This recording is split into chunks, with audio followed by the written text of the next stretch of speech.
વિદ્યાર્થી મિત્રો, ધોરણ 12 ગણિત પ્રકરણ 1 સંબંધ અને વિધેય એમાં પ્રકરણ સ્વાધ્યાય 1 માં પ્રશ્ન નંબર 5 સુધી આપણે સમજ્યા. પ્રશ્ન નંબર 6 થી આપણે આ વિડીયોમાં કન્ટિન્યુ કરીએ છીએ. પ્રશ્ન નંબર 6. બે વિધેયો f from n to z અને g from z to z ના ઉદાહરણ આપો કે જેથી GOF એક એક હોય પરંતુ g એક એક ન હોય. એટલે મિત્રો બે વિધેયો આપણે બનાવવાના છે. f from n to z જ પાછું આપણે સહપ્રદેશ આપણને જોઈએ એમ લખવાના નથી. આપણે આપ્યા છે કે f from n to z જ જોઈએ અને g from z to z જોઈએ. GOF એક એક થવું જોઈએ પરંતુ g એક એક નહીં થવું જોઈએ. મિત્રો એક બાબતની આપણે ફરી સ્પષ્ટતા કરી લઈએ. આગળ વાત કરી છે આપણે કે આ GOF આપણે એક એક બનાવવાનું છે. GOF એક એક બનાવવું હોય તો f તો 100% એક એક હોય જ. આપણે f તો એક એક જ લેવું પડશે. g એક એક હોઈ શકે અથવા ન પણ હોઈ શકે. એટલે g એક એક ન હોય એવું ઉદાહરણ આપણે બનાવવાનું છે. તો મિત્રો એવું ઉદાહરણ બનાવવા માટે આપણે પહેલા આકૃતિ દોરી અને પછી એના પરથી વિધેયની રજૂઆત કરશું. GOF એટલે પહેલા f અને પછી g આવશે, એનું સંયોજન. વિધેય f from n to z છે. પ્રદેશ n છે તો આપણે લખી દઈએ પ્રદેશના સભ્યો 1 2 3 4 5 6 up to 7. f from n to z સહપ્રદેશ z છે. 0 -1 -2 -3 -4 up to 7. 1 2 3 4 up to 7. આ z છે. f from n to z f વિધેય છે. g એક એક ન હોય એવું આપણે બનાવવાનું છે. g from z to z. હવે g from z to z છે. GOF બનાવવું છે એટલે પહેલા f વિધેય અને પછી g વિધેય. g from z to z એટલે અહીંયા આપણે લખીએ ગણ z. 0 -1 -2 -3 -4 up to 7. 1 2 3 4 up to 7. એ પ્રમાણે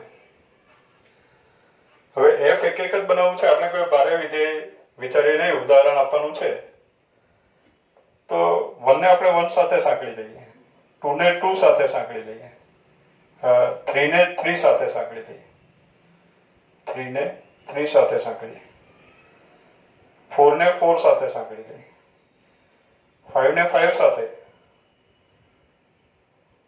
6 ને 6 સાથે, એ પ્રમાણે સાંકળતા જઈએ તો આ વિધેય એક એક થઈ ગયું. f એક એક છે. હવે GOF પર પાછો એક એક થવું જોઈએ. એટલે n ના દરેક સભ્યની z માં અનન્ય ઇમેજ મળવી જોઈએ. GOF એટલે આ બન્યું, આ GOF મિત્રો, આ GOF છે. તો n ના દરેક સભ્યની જુદા જુદા સભ્યની z માં ઇમેજ જુદી જુદી મળવી જોઈએ. તો 1 ની ઇમેજ પાછી હું 1 જ લખી દઉં, 2 ની ઇમેજ 2 જ લખી દઉં. તો અહીંયા 1 ની ઇમેજ GOF દ્વારા 1 ની ઇમેજ 1 આવશે, 2 ની ઇમેજ 2 આવશે, 3 ની ઇમેજ 3 આવશે. બહુ અલગ બરાબર ભારે વિધેય વિચારવાની જરૂર નથી. આપણે ઇઝીએસ્ટ સૌથી સરળ વિધેય રજૂ કરીએ. અહીંયા 4 ને 4 સાથે સાંકળીએ, 5 ને 5 સાથે સાંકળી દઈએ, 6 ને 6 સાથે, એ પ્રમાણે આગળ પણ સભ્યો આવશે. તો અહીંયા f એક એક થયું. GOF હજુ GOF બની નહીં શકે. હા સોરી, GOF એક એક થઈ જશે, પણ અહીંયા G હજુ વિધેય આપણે બનાવ્યું નથી, કારણ કે ઝેડના પ્રત્યેક સભ્યને આ ઝેડના અનન્ય સભ્ય સાથે સાંકળવું પડે. તો આપણે 0 ને 0 સાથે સાંકળી દઈએ. -1 ને હવે G એક એક નથી બનાવવું મિત્રો, તો આપણે એક કામ કરી દઈએ કે -1 ની ઇમેજ પણ 1 જ લખી દઈએ, -2 ની ઇમેજ પણ 2 જ લખી દઈએ, -3 ની ઇમેજ પણ 3 જ લખી દઈએ, -4 ની ઇમેજ 4 જ લખી દઈએ. જરૂર નથી એક જ સભ્યની ઇમેજ બે જુદા જુદા સભ્યોની એક જોડ માટે પણ ઇમેજ સમાન થઈ જશે તો પૂરતું છે. G એક એક નથી એમ કહેવાશે. એટલે અત્યારે f એક એક છે, G એક એક નથી, અને આ જે GOF બન્યું, GOF દ્વારા n ના જુદા જુદા સભ્યની ઇમેજ જુદી જુદી મળે. 1 ની 1 મળે, 2 ની 2 મળે, 3 ની 3 મળે, 4 ની 4 મળે. એટલે આ પ્રમાણે જો વિધેય લઈએ તો GOF એક એક છે, બરાબર. f from n to z પણ છે, G from z to z પણ છે, G from z to z પણ છે. f એક એક છે, GOF પણ એક એક છે, પણ G એક એક નથી. એટલે એક જે પ્રશ્ન કર્યો છે એ પ્રમાણેનું વિધેય આપણે બનાવી શકીએ. તો અહીંયા આપણે લખી દઈએ કે f from n to z, f from n to z fx. તો fx બરાબર આપણે શું કર્યું, 1 ની ઇમેજ 1, 2 ની ઇમેજ 2, 3 ની ઇમેજ 3, એટલે fx બરાબર x. અને g from z to z,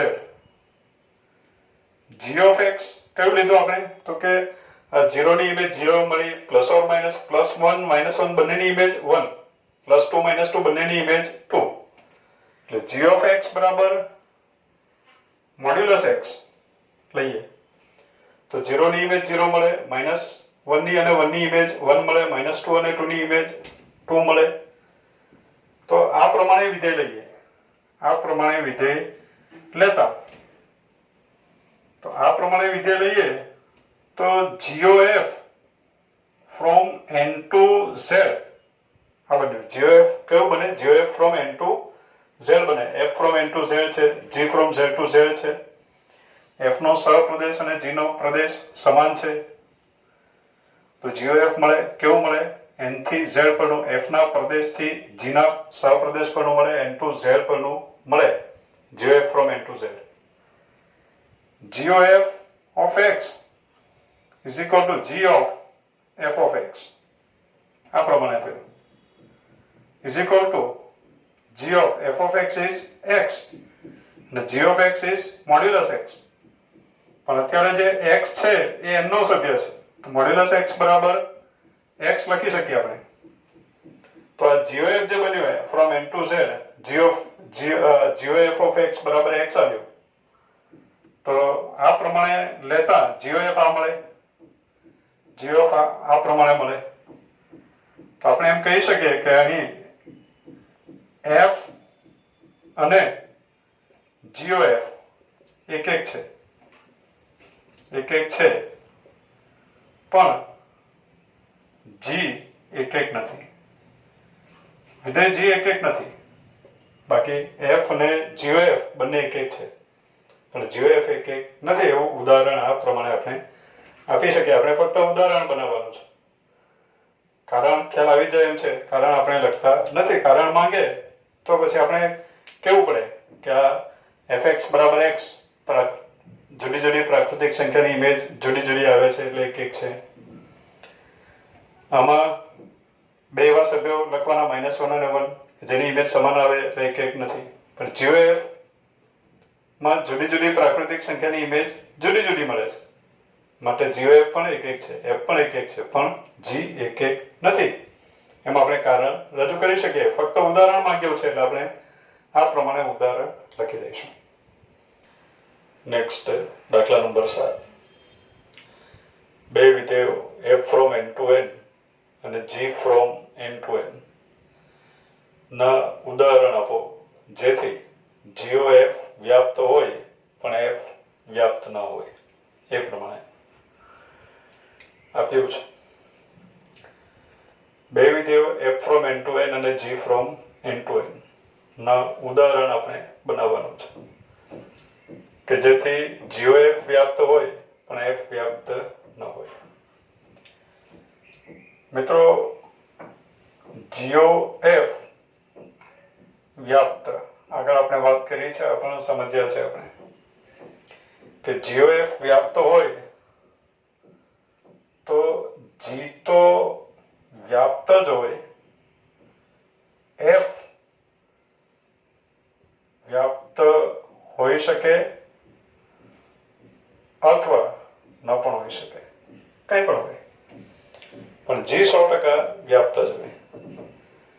તો અત્યારે જીઓએફ વ્યાપ્ત બનાવવાનું છે અને એફ વ્યાપ્ત ન હોય તેવું ઉદાહરણ આપણે આપવાનું છે. તો ઘણા બધા ઉદાહરણો બનાવી શકાય, પણ પ્રદેશ અને સહપ્રદેશ આપણને આપી દીધા છે એટલે થોડીક મર્યાદા આવી ગઈ. આપણે એ પ્રદેશ અને સહપ્રદેશ આ પ્રમાણેના જ લેવાનું છે. જીઓએફ એટલે પહેલા એફ આવશે અને પછી જી આવશે. F from N to N છે, તો અહીંયા લખીએ આપણે 1 2 3 4 up to 7. N to N છે એટલે અહીંયા પણ આવશે 1 2 3 4 5, બરાબર. 4 સુધી આગળ લખ્યું છે તો અહીંયા આપણે એમ જ લખીએ આપણે અપ ટુ 7 પાછળ લખી દો. આગળ જી ફ્રોમ એન ટુ એન, જી પણ એન ટુ એન છે એટલે અહીંયા પણ એના જ આવશે 1 2 3 4 5 અપ ટુ 7. વિધેય એફ બનાવવાનું છે એન થી એન પરનું, વિધેય જી બનાવવાનું છે એન થી એન પરનું. સંયોજન કરવાથી જીઓએફ બની જશે. હવે જીઓએફ વ્યાપ્ત બનાવવાનું છે. એમાં જી તો વ્યાપ્ત બનાવવું જ પડશે. જી વ્યાપ્ત બનાવ્યા વગર જીઓએફ ને આપણે વ્યાપ્ત નહીં બનાવી શકીએ. એટલે જી 100% વ્યાપ્ત જ બનાવવું પડે, પણ આપણે એફ ને વ્યાપ્ત નથી બનાવવું. તો એફ નો આ જે સહપ્રદેશ છે એમાં ઓછામાં ઓછો એક સભ્ય આપણે એવો રાખવો પડે કે જે કોઈની ઇમેજ ના હોય. તો એના માટે આપણે આમ કરી દઈએ કે વનની ઇમેજ 2 છે, એકડો એવો સભ્ય છે કે જે કોઈની ઇમેજ નથી, એટલે એકડો સહપ્રદેશમાં છે પણ વિસ્તારમાં નથી. એટલે વિસ્તાર અને સહપ્રદેશ ભિન્ન થયા. વિસ્તાર અને સહપ્રદેશ ભિન્ન થયા મીન્સ કે વિધેય વ્યાપ્ત નથી, એટલે આપણે આ પ્રમાણે સાંકળી દઈએ. 2 છે તો એના પછીના સભ્ય સાથે સાંકળીએ. નેક્સ્ટ 2 ને એના પછીના 3 સાથે, 3 ને 4 સાથે, 4 ને 5 સાથે, 5 ને 6 સાથે, એ પ્રમાણે સાંકળી દઈએ. હવે વિધેય જી આપણે વ્યાપ્ત બનાવવાનું છે. વ્યાપ્ત બનાવવું મીન્સ કે આ જે સહપ્રદેશ છે એના પ્રત્યેક સભ્યને આપણે ઇમેજ બનાવવાનું છે.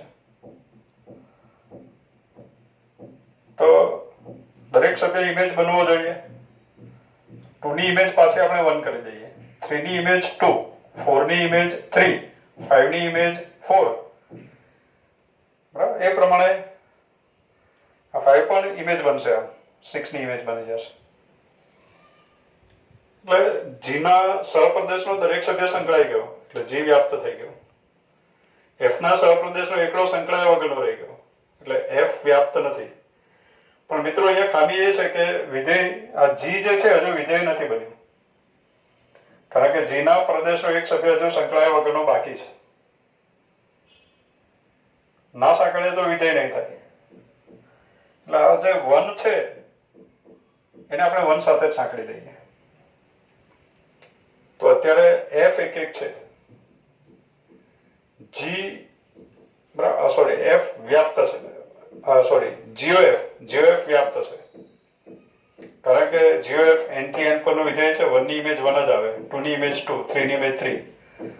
તો દરેક પ્રાકૃતિક સંખ્યા ઇમેજમાં આવશે. તો જીઓએફ વ્યાપ્ત થયું. એમાં જી વ્યાપ્ત છે કારણ કે એના સહપ્રદેશનો દરેક સભ્ય ઇમેજ બન્યો છે વિધેય જીમાં, પણ એફ વ્યાપ્ત નથી, એટલે માંગ્યા મુજબનું વિધેય છે એમ કહેવાશે. તો એ વિધેયની રજૂઆત આપણે કરી. હવે તો એફ કેવું લીધું આપણે? F from N to N. fx બરાબર ઇમેજમાં આપણે શું મેળવ્યો? તો 1 ની ઇમેજ 2, 2 ની ઇમેજ 3. તો જનરલી આપણે એમ કહીશું કે fx બરાબર x + 1 મળે. આવું વિધેય લઈ લીધું આપણે. સાઈડમાં લખી દઈએ કે આ વિધેય વ્યાપ્ત નથી. f વ્યાપ્ત નથી. કારણ કે સહપ્રદેશનો સભ્ય 1 સંકળાયા વગરનો રહી જાય છે. એટલે f વ્યાપ્ત નથી. g from n to n. હવે એમાં 2 ની ઇમેજ 1 મેળવી, 3 ની ઇમેજ 2, 4 ની ઇમેજ 3. તો એમ કહેવાશે કે fx બરાબર સૂત્ર બની ગયું x - 1. પણ 1 ની ઇમેજ 0 મળે. 0 તો અહીંયા સહપ્રદેશનો સભ્ય નથી આવ્યો. 1 ની ઇમેજ 1 જ મળવી જોઈએ. એટલે fx બરાબર x - 1 એ સૂત્ર સાચું છે, પણ એ x is greater than 1 માટે સાચું છે. 1 કરતા મોટા માટે આ સૂત્ર સાચું છે. તો 1 માટે આપણે તો દરેક સભ્યની ઇમેજ રજૂ કરવી પડે. પ્રદેશના દરેક સભ્યની ઇમેજ અહીંયાથી મળવી જોઈએ. તો 1 થી મોટી પ્રાકૃતિક સંખ્યાની ઇમેજ માટે આપણે સૂત્ર લખી દીધું. તો 1 ની ઇમેજ માટે આપણે લખીએ 1 ની ઇમેજ 1 જ છે. વિધેયનું નામ g છે, તો અહીંયા g of x. તો આ પ્રમાણે વિધેય લઈએ. તો આ જે વિધેય g છે એ g કેવું છે? તો કે વ્યાપ્ત છે. f વ્યાપ્ત નથી, g વ્યાપ્ત છે. તો હવે GOF કેવું બનશે? તો બધું n to n છે, તો GOF પણ n to n જ મળે. GOF of x મેળવીએ તો GOF of x બરાબર g of f of x. અને f of x is x + 1.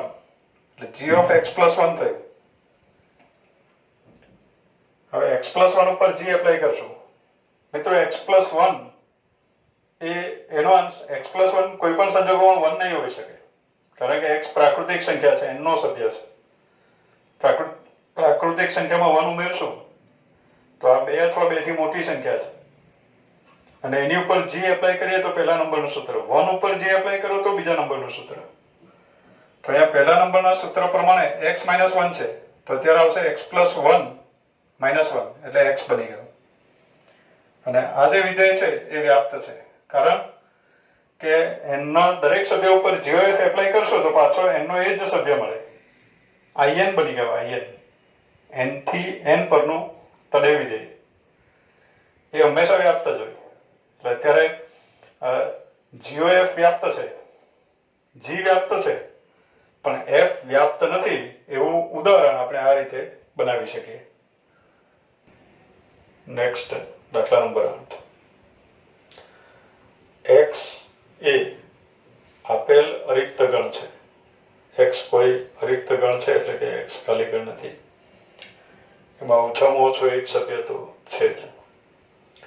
x ના તમામ ઉપગણોના ગણ p of x નો વિચાર કરો. x ના તમામ ઉપગણોનો ગણ એટલે x નો ઘાત ગણ. 11મા ધોરણમાં આપણે શીખીને આવ્યા. x ના તમામ ઉપગણોનો ગણ એટલે x નો ઘાત ગણ, પાવર સેટ ઓફ x. સંકેતમાં એને p of x વડે દર્શાવાય.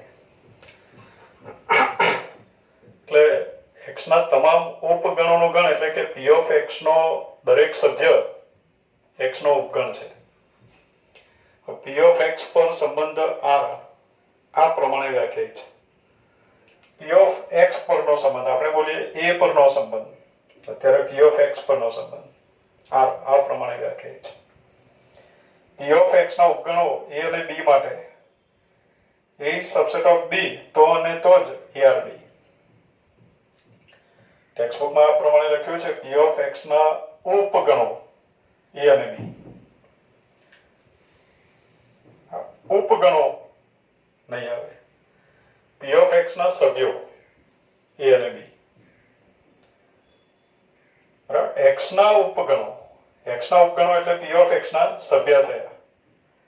તો અહીંયા x ના ઉપગણો લખવું જોઈએ અથવા p of x ના સભ્યો a અને b માટે a is subset of b, તો અને તો જ ARB.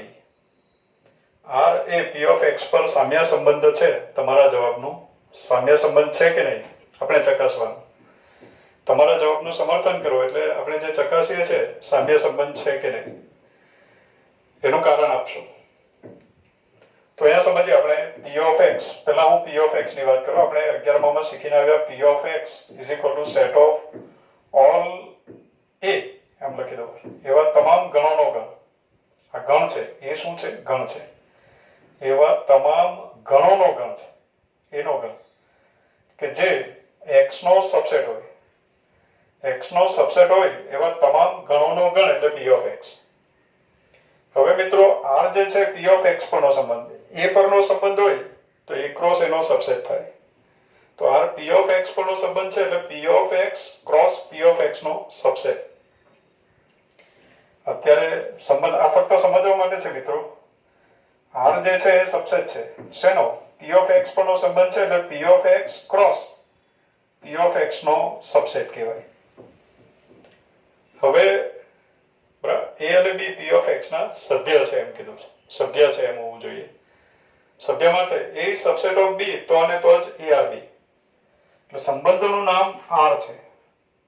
હવે a b સાથે સંબંધ ધરાવે તો આ શરતનું પાલન થાય. શરતનું પાલન થાય તો a b સાથે સંબંધ ધરાવે.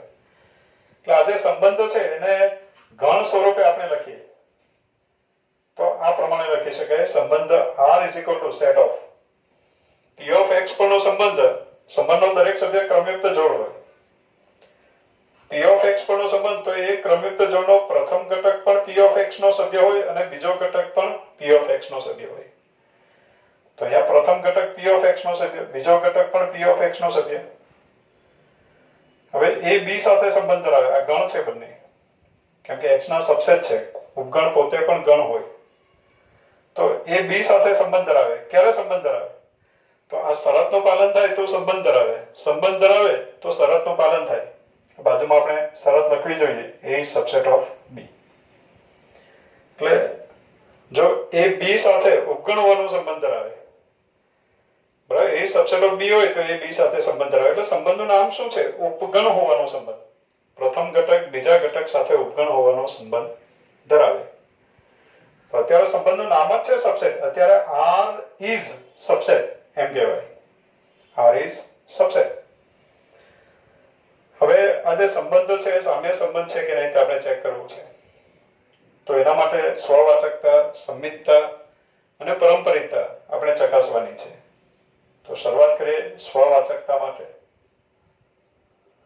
હવે મિત્રો સ્વવાચકતા ચકાસીએ તો આપણે શું કરીએ છીએ તો કે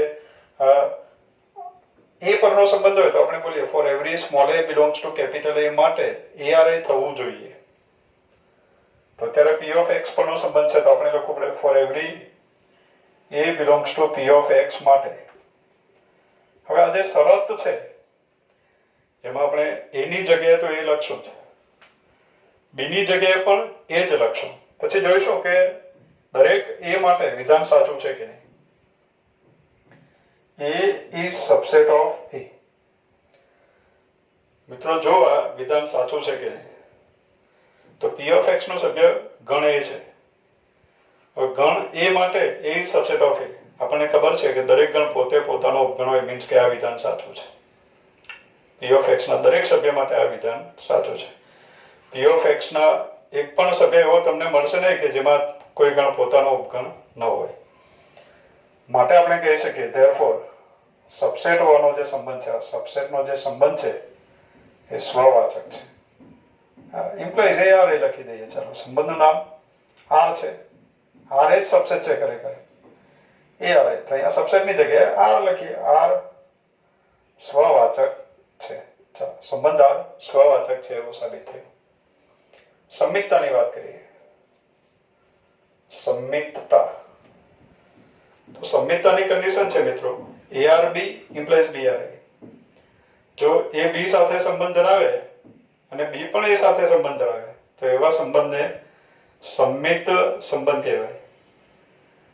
તો સંમિતતા ચકાસવા માટે આપણે શું કરીએ? ARB લઈ લઈએ. જો BRA આવી જાય તો એમ કહીએ કે સંબંધ સંમિત છે. તો અત્યારે આપણે લઈ લઈએ ધારો કે a is subset of b. a b નો સબસેટ હોય તો મિત્રો a b નો સબસેટ હોય તો b a નો સબસેટ છે એમ લખી શકાય? નહીં લખી શકાય. સમાન ગણ હોય a અને b તો લખાય. સમાન માટે જ લખાય.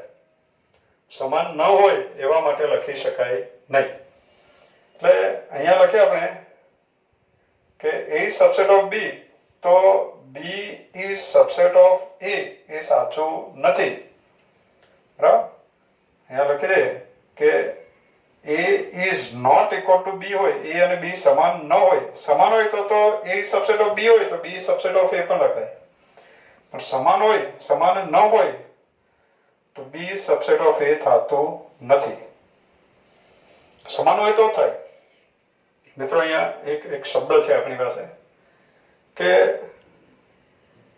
A B સાથે સંબંધ ધરાવે અને B પણ A સાથે સંબંધ ધરાવે. એવું ફક્ત A અને B સમાન હોય ત્યારે જ શક્ય હોય. સમાન ન હોય તો ARB implies BRA થતું નથી. સમાન હોય તો જ A અને B સમાન હોય તો ARB implies BRA. એટલે અહીંયા એ પ્રમાણે લખો. હા, એક ટોપિક છે. A અને B સમાન હોય તો ARB implies BRA થાય. પણ A અને B સમાન ન હોય તો ARB implies BRA થતું ન હોય, ન થાય. તો એ જે સંબંધ છે એને વિસંમિત સંબંધ કહેવાય. એને વિસંમિત સંબંધ કહેવાય. સ્ક્યુ સિમેટ્રિક રિલેશન, એને વિસંમિત સંબંધ એવું આપણે કહીશું. સમાન માટે A B સાથે સંબંધ ધરાવે તો B A સાથે સંબંધ ધરાવે એવું સમાન માટે થાય, પણ ભિન્ન માટે એવું કહી શકાય નહીં. તો એવા સંબંધને વિસંમિત સંબંધ કહેવાય. આપણી ટેક્સ્ટબુકમાં એનો ઉલ્લેખ નથી. તો અત્યારે આ જે સબસેટનો જે સંબંધ છે ધ્યાનમાં રાખો. કદાચ આગળ કોઈ બીજી એન્ટ્રન્સમાં કે MCQ આવે કે સબસેટનો સંબંધ સ્વવાચક છે, સંમિત નથી પણ વિસંમિત છે. સબસેટનો જે સંબંધ છે એ વિસંમિત સંબંધ છે.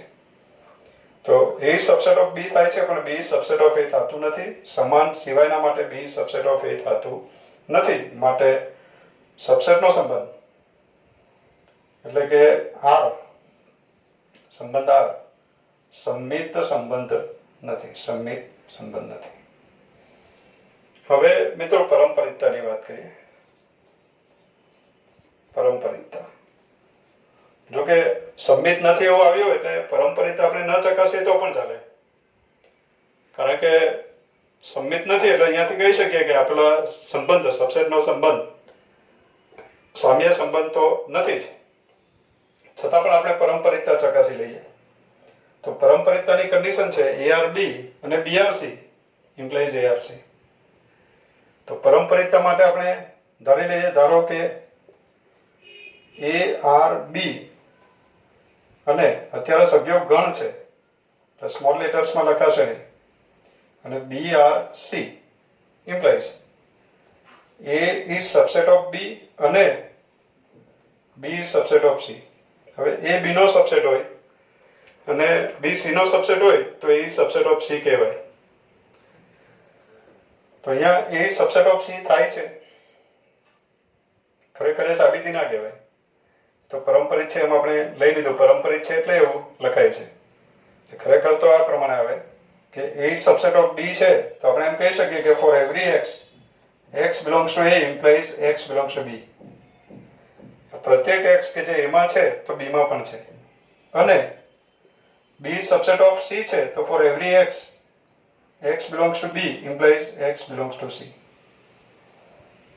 implies બંનેને ભેગા કરીને લખી શકીએ for every x એનો દરેક સભ્ય B માં છે અને B નો દરેક સભ્ય C માં છે. તો આપણે કહી શકીએ કે એનો દરેક સભ્ય C નો સભ્ય છે.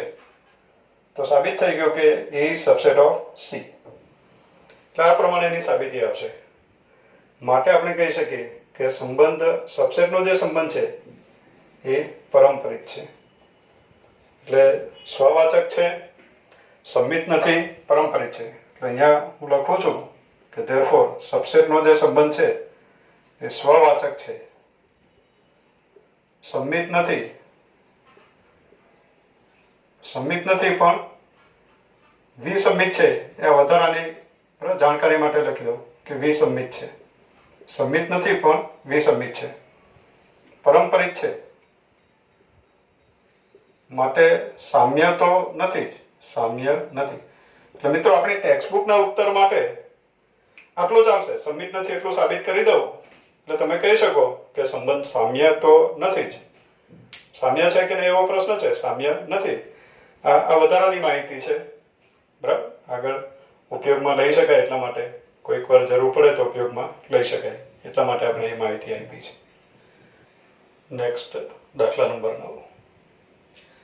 આપેલ અરિક્ત ગણ x નો ઘાત ગણ p of x છે. દ્વિક્રિયા star p of x cross p of x to p of x a star b બરાબર a છેદ b, મીન્સ કે સ્ટાર ઇઝ ઇન્ટરસેક્શન. સ્ટાર એ જ છેદ છે, છેદગણ મેળવવાની ક્રિયા, છેદ ક્રિયા. અત્યારે દ્વિક્રિયા એ છેદ ક્રિયા છે. For every AB belongs to P of X દ્વારા વ્યાખ્યાયિત છે. સાબિત કરો કે x એ આ ક્રિયા માટેનો તટસ્થ ઘટક છે. x એ ગણ છે, આ ક્રિયા માટેનો તટસ્થ ઘટક છે. અને દ્વિક્રિયા સ્ટાર ને સાપેક્ષ P of X માં કેવળ x નો જ વ્યસ્ત સંપન્ન છે. ફક્ત x નો જ વ્યસ્ત મળે છે એમ સાબિત કરવાનું છે.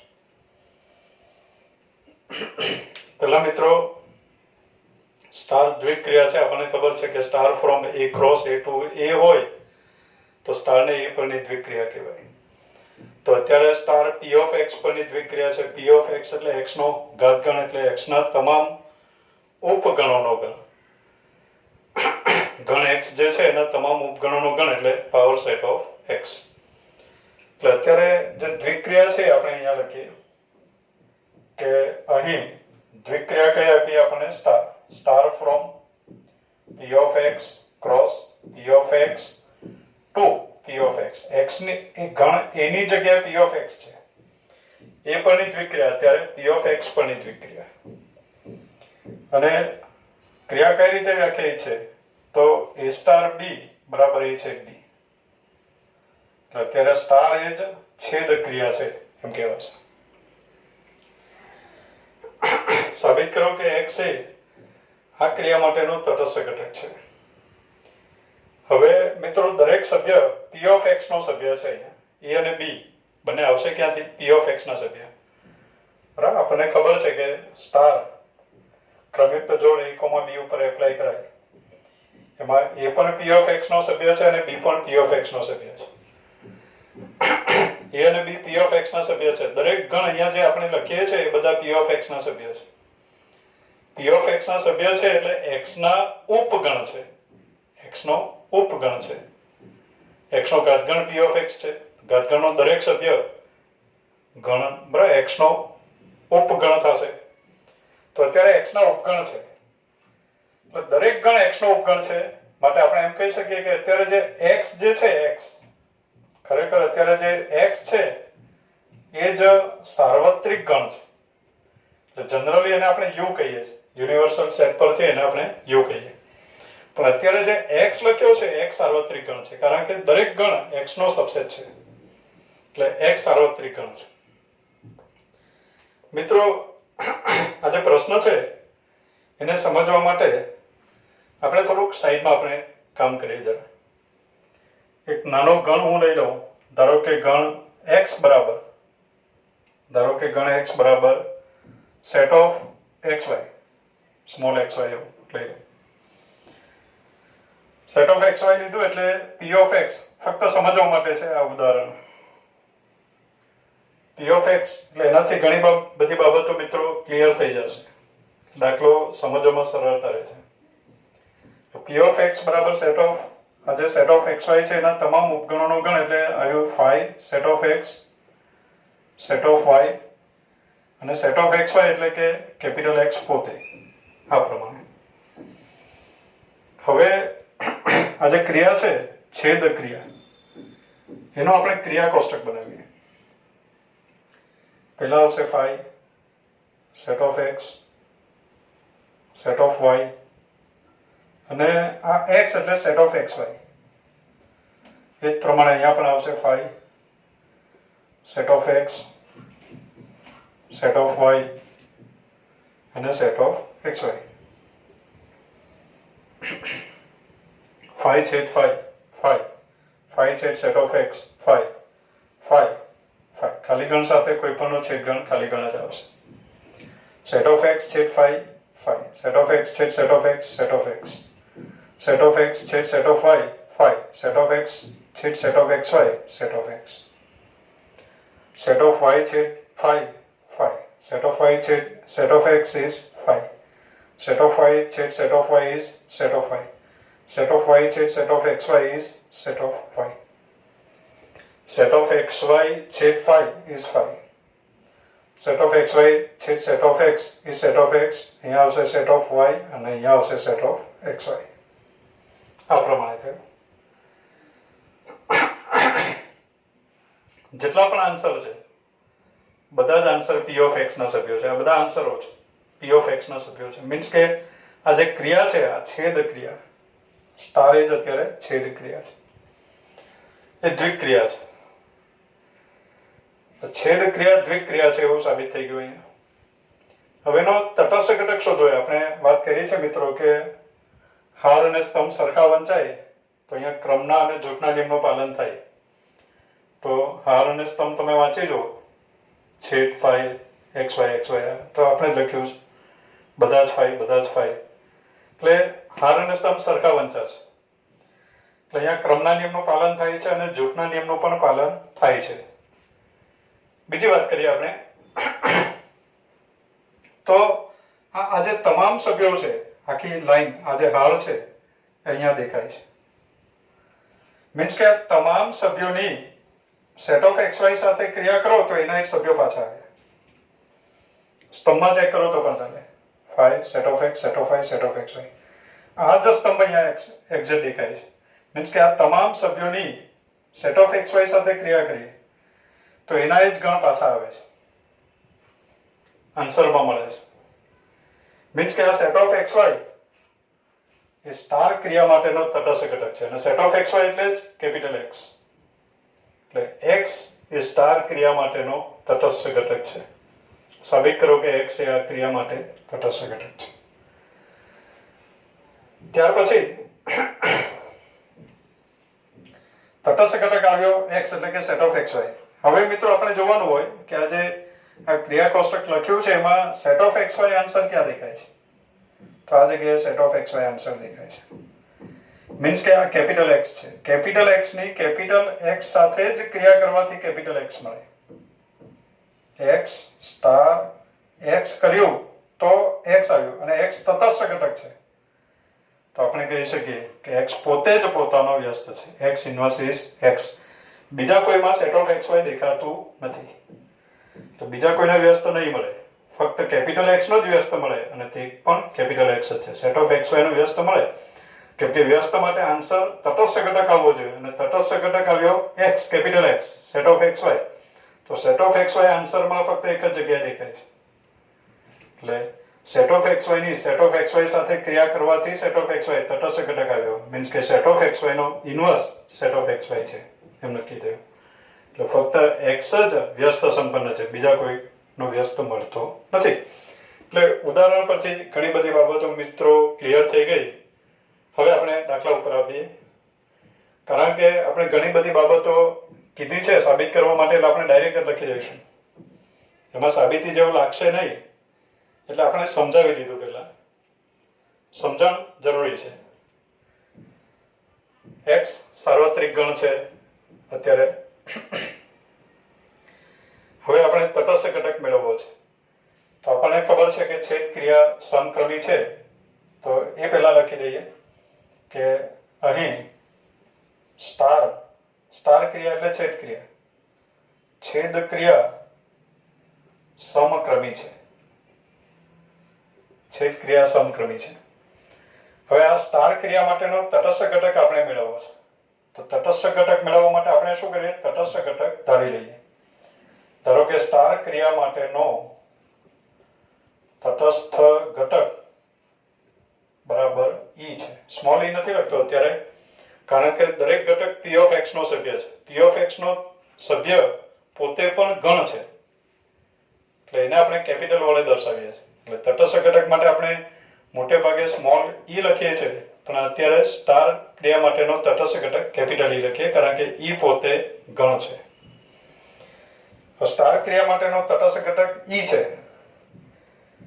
તો આપણે શરત લખીએ છીએ કે સ્ટાર ક્રિયા માટેનો તટસ્થ ઘટક સ્મોલ ઈ હોય તો આપણે લખીએ for every small a belongs to capital A માટે a star e બરાબર e star a બરાબર a થાય. તો અત્યારે લખાશે for every a belongs to p of x માટે a belongs to p of x માટે a star e બરાબર e star a બરાબર a થાય. સ્ટાર એ છેદ છે અને સમક્રમી છે એટલે એક શરત ના લખીએ તો પણ ચાલશે. એટલે a છેદ e બરાબર a. અહીંયા a ની જગ્યાએ p of x નો દરેક સભ્ય આવશે એટલે કે x નો દરેક ઉપગણ આવશે.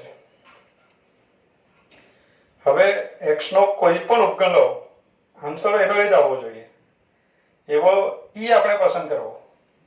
e અનન્ય લેવાનો છે.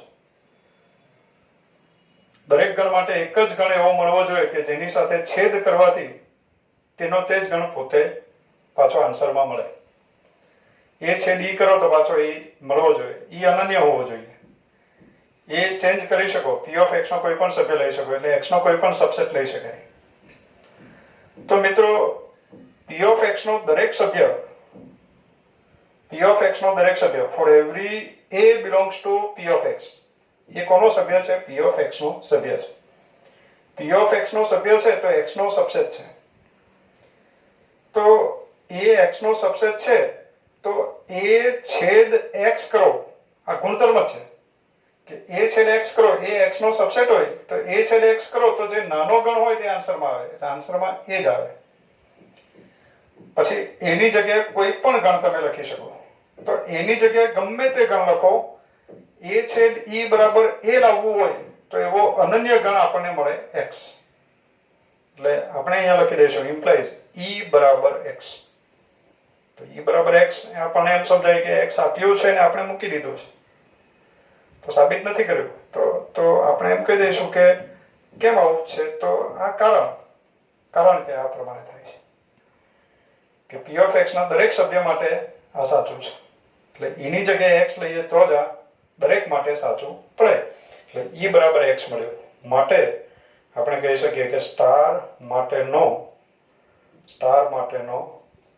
તટસ્થ ઘટક e બરાબર x થયો. હવે વ્યસ્ત સંપન્ન x વ્યસ્ત સંપન્ન છે એમ સાબિત કરવું તો આપણે એવું ધારી લઈએ ધારો કે એનો વ્યસ્ત મળે છે આપણને ખબર નથી કોનો વ્યસ્ત મળે. જો કે ઉદાહરણમાં આપણે સમજી લીધું. ધારો કે એનો વ્યસ્ત મળે છે અને તે b છે. a ઇન્વર્સ બરાબર b.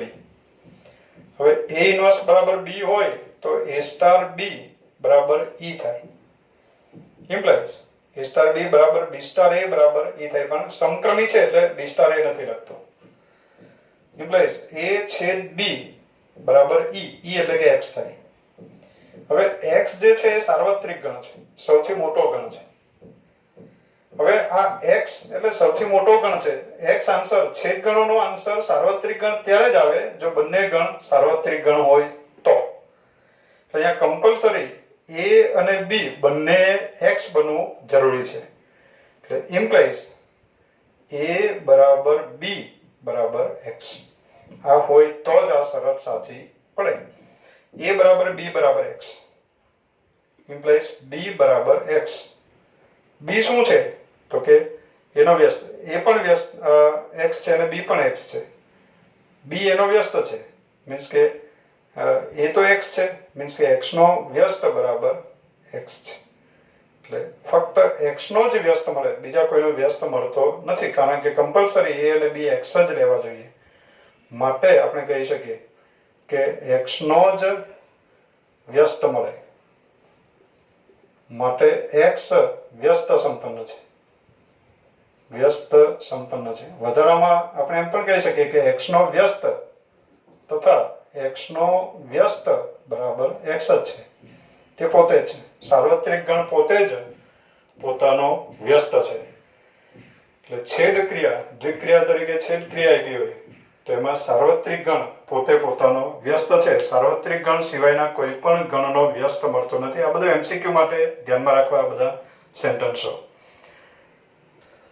નેક્સ્ટ દાખલા નંબર 10. ગણ 1 2 3 અપ ટુ n થી 1 2 3 અપ ટુ n સુધીના વ્યાપ્ત વિધેયોની સંખ્યા શોધો. એટલે અત્યારે આ પ્રકારના વિધેયની વાત છે. f from set of 1 2 3 up to n to 1 2 3 up to n. હવે મિત્રો વ્યાપ્ત વિધેયોની સંખ્યા શોધવાની છે. વ્યાપ્ત વિધેયોની સંખ્યાનું જો કે સૂત્ર છે આપણી પાસે, થોડું અટપટું છે. જ્યારે જરૂર જણાશે ત્યારે એની ચર્ચા આપણે કરશું. પણ અત્યારે આને બીજી રીતે ઉકેલશું આપણે કે આવા વ્યાપ્ત વિધેયોની સંખ્યા જાણવી છે. તો મિત્રો આપણે આગળ એવી વાત કરી છે કે f from a to b એમાં a અને b બંને શાંત ગણ હોય. a અને b બંને શાંત ગણ હોય. શાંત ગણો મીન્સ કે બંનેના સભ્યોની સંખ્યા નિશ્ચિત હોય. નિશ્ચિત હોય, સભ્યોની સંખ્યા નિશ્ચિત હોય તો જ n of a લખી શકાય. n of a લખ્યું એટલે સમજી જવું કે ગણના સભ્યોની સંખ્યા નિશ્ચિત છે. એટલે f from a to b હોય અને n of a બરાબર n of b હોય. બંને શાંત ગણ હોય, બંનેના સભ્યોની સંખ્યા સમાન હોય. તો જો વિધેય f એક એક હોય, વિધેય f એક એક હોય તો અને તો જ તે વ્યાપ્ત પણ હોય. આગળ આ વિધાનની આપણે ચર્ચા કરી છે. દરેક વિડીયોમાંથી દરેક સેન્ટેન્સ બરાબર લખ્યા હોય તો આ સેન્ટેન્સ જોવા મળશે. f એક એક હોય તો અને તો જ વ્યાપ્ત પણ હોય. હવે મિત્રો આપણે બીજું પણ એક વાત કરી છે કે એના સભ્યોની સંખ્યા, ગણ એના સભ્યોની સંખ્યા m હોય અને ગણ b ના સભ્યોની સંખ્યા n હોય. તો f from a to b એક એક વિધેયોની સંખ્યા, એક એક વિધેયોની સંખ્યા. તો એક એક વિધેયોની સંખ્યા માટે આપણે એક સૂત્ર મેળવ્યું છે npm. આગળ આ સૂત્રની ચર્ચા કરી છે આપણે કોઈક દાખલામાં કે f from a to b એક એક વિધેયોની સંખ્યા npm આવે.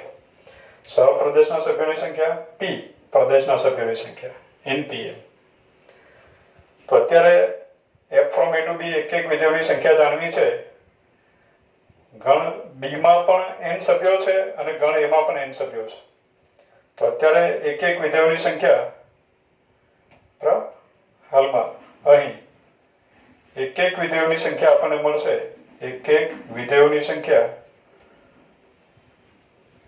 બરાબર સહપ્રદેશમાં n સભ્યો, પ્રદેશમાં પણ n સભ્યો, એટલે npn આવ્યું. npn એટલે જ n ફેક્ટોરિયલ.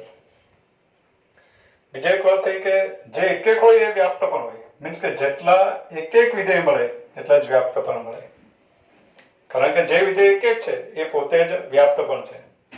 મીન્સ કે જેટલા એક એક છે એટલા વ્યાપ્ત છે. માટે વ્યાપ્ત વિધેયોની સંખ્યા, વ્યાપ્ત વિધેયોની સંખ્યા પણ n ફેક્ટોરિયલ જ આપણને મળે. એટલે એક એક વિધેયોની સંખ્યાની મદદથી જ આપણે વ્યાપ્ત વિધેયોની સંખ્યા મેળવી લીધી. પણ આવું ક્યારે બને તો કે પ્રદેશ અને સહપ્રદેશના સભ્યોની સંખ્યા સમાન હોય તો જે એક એક હોય તે જ વ્યાપ્ત હોય. મીન્સ કે જેટલા એક એક હોય એટલા જ વ્યાપ્ત હોય.